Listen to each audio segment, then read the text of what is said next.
pilot of the plane yesterday who crash landed in Gainesville. All right.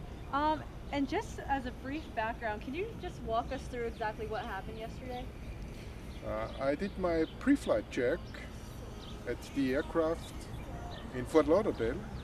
The weather was pretty nice as it is today, and the start and the flight over to Gainesville was uneventful. It was a planned landing I prepared for in Gainesville, and I was given over from the radar to the tower in Gainesville, and it was just a couple of minutes before touchdown in Gainesville. The engine was rough. It was obviously that something was going on in the engine. So I enriched it a little bit. So that is a process where there is more gas at the engine, so it's normally running smoother then. But it doesn't change. So it was then smoke coming out of the engine, so I had to open the window because otherwise you have a medical problem. And then the engine started to shake. So you could feel it in the aircraft that the whole aircraft was shaking, moving from left to right, up to down. Not much, but it was not a nice noise, not a nice move, and it was clear to me that I'm in big troubles. So my wife next to me. We were the only two people on board. And then the engine caught fire, and so I quit the fuel flow immediately.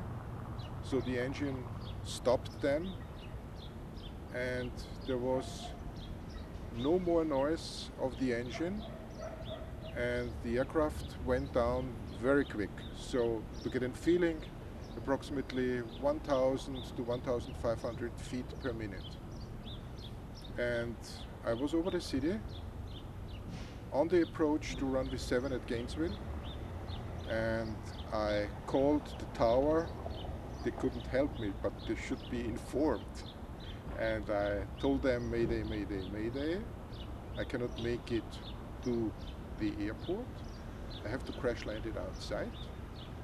And I looked around as far as it's possible, because the windshield was covered with oil.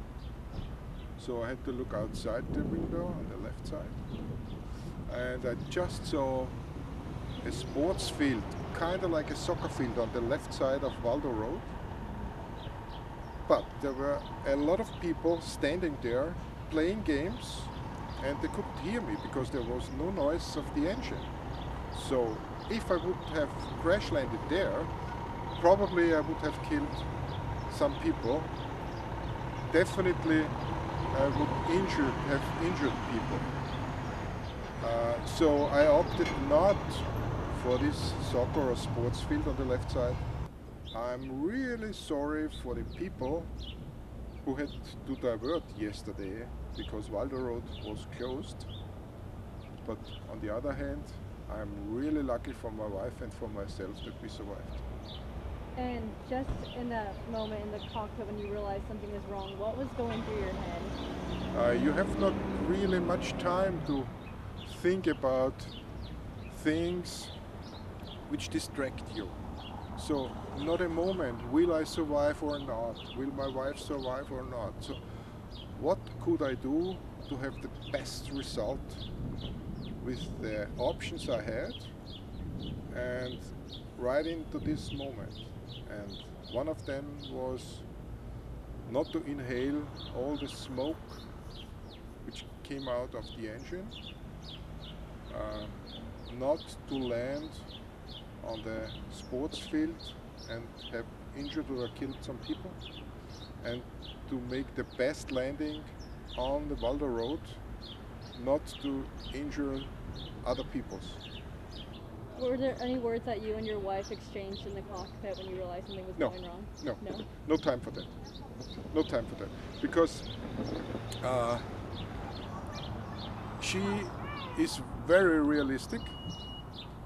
She's a journalist too, so she's focused on things, and she realized in a second that she could not distract me. So we didn't exchange any words, and on the other hand, it was just 1 to 2 minutes between the problem started and the crash landing.